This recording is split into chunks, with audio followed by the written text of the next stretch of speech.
Kita ke informasi terpopuler pertama dari CNBC-Indonesia.com, yaitu Presiden Joko Widodo tidak dapat menutupi kekesalannya mengetahui fakta bahwa Indonesia masih kecanduan impor gas tabung alias liquefied petroleum gas atau LPG. Bahkan Indonesia harus impor LPG sebanyak 80 triliun rupiah setiap tahunnya.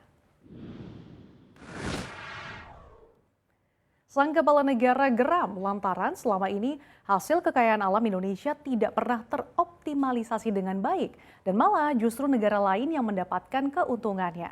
Presiden Jokowi lantas menyinggung proyek gasifikasi batubara menjadi demethylator sebagai salah satu upaya untuk mengurangi impor LPG.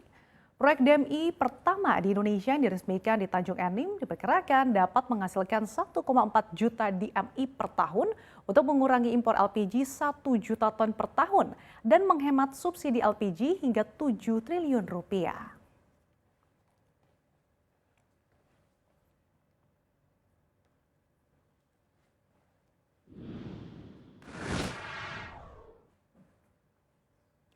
Kita ke informasi berikutnya, itu terkait pemerintah yang merencanakan 2 tahun mendatang, yaitu 2024, semua layanan rawat inap rumah sakit anggota BPJS Kesehatan menggunakan kelas standar. Artinya tidak ada lagi kelas seperti saat ini, yaitu 1, 2, dan 3. Adapun kelas tunggal ini disebut sebagai kelas rawat inap standar atau kelas standar. Nantinya iuran yang berlaku juga hanya satu nilai. Targetnya seluruh rumah sakit akan menerapkan kelas standar di tahun 2024. Untuk tahap awal di tahun ini akan dilakukan uji coba penerapan kelas standar di rumah sakit pilihan yang terdata di BPJS Kesehatan. Setelah itu akan dievaluasi apa saja yang kurang. Kemudian di tahun 2023 implementasi kelas standar akan dilakukan secara bertahap di RSUD dan rumah sakit swasta. Menteri Kesehatan Budi Gunadi Sadikin menyebutkan salah satu alasan kelas rawat inap BPJS Kesehatan diubah adalah untuk mencegah defisit. Sebab nantinya iuran jaminan kesehatan nasional juga akan menjadi satu standar dengan penerapan kelas tunggal. Menurut Menteri Kesehatan, pemerintah terus mendorong agar keuangan BPJS Kesehatan tidak lagi mengalami defisit seperti tahun-tahun sebelumnya. Dengan harapan penerapan kelas tunggal atau standar BPJS dapat memperluas cakupan layanannya.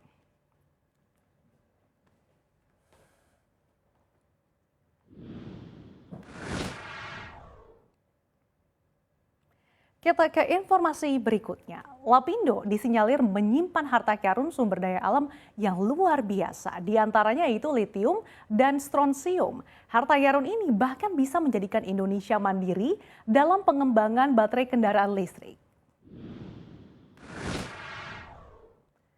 Litium dan strontium berguna untuk mendukung langkah pemerintah dalam menggenjot pengembangan baterai untuk keperluan kendaraan listrik di tanah air. Ditambah adanya potensi nikel, kobalt, dan mangan yang dimiliki Indonesia untuk mengembangkan baterai kendaraan listrik itu.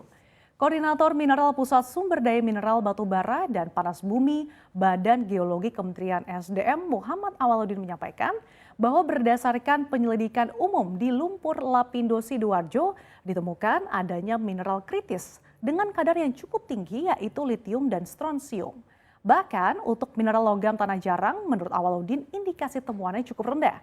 Atas adanya indikasi temuan litium dan strontium itu, Kementerian SDM saat ini fokus kepada uji ekstraksi. Bahkan di tahun 2021, Puslitbang Termira sudah menindaklanjuti hal tersebut dan fokus ke logam litium tersebut.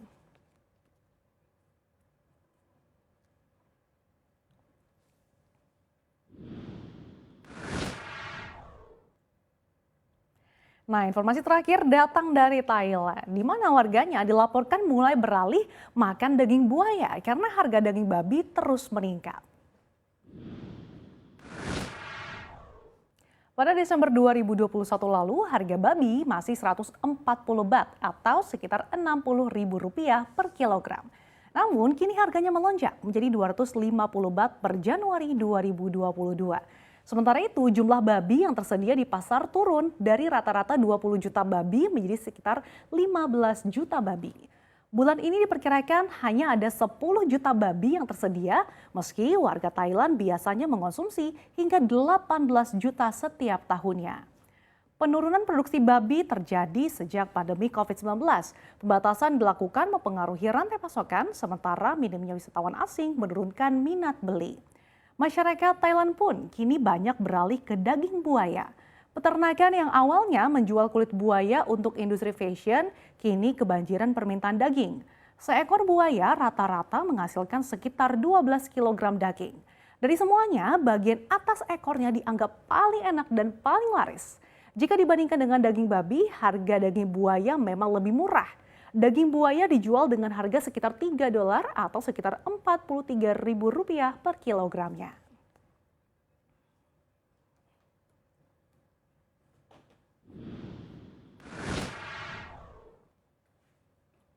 Demikian sejumlah informasi terpopuler.